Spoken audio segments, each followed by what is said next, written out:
के लिए निकले रास्ते में कुछ झाड़ियों को हटाने में नुकीले कांटों में फंस कर राजा के हाथ की एक उंगली कट गई। राजा को दर्द हुआ।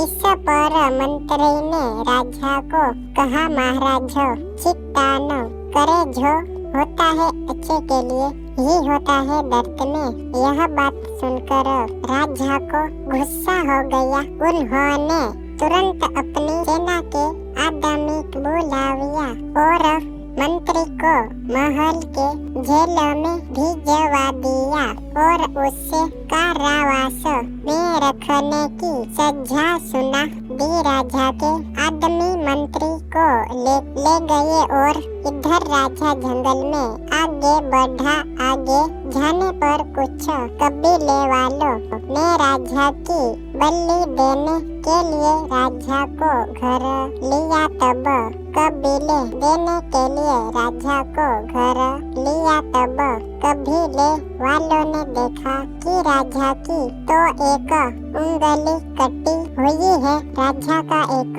अंग भगहा और ऐसी कटी उंगली वाले की वो बलि नहीं दे सकते थे, इसलिए उन्होंने राजा को छोड़ दिया।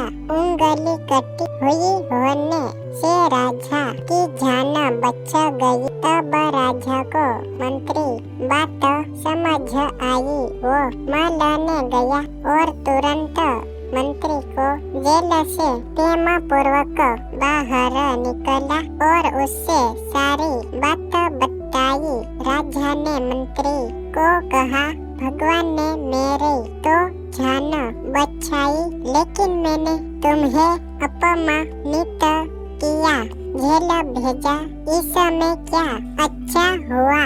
तब मंत्री मुस्कुराया और कहा कि अगर मैं जेल में नहीं होता और अप्पा के साथ होता तो कबीले वाले आपको 2 छोड़ देते, लेकिन मेरी बलि देते।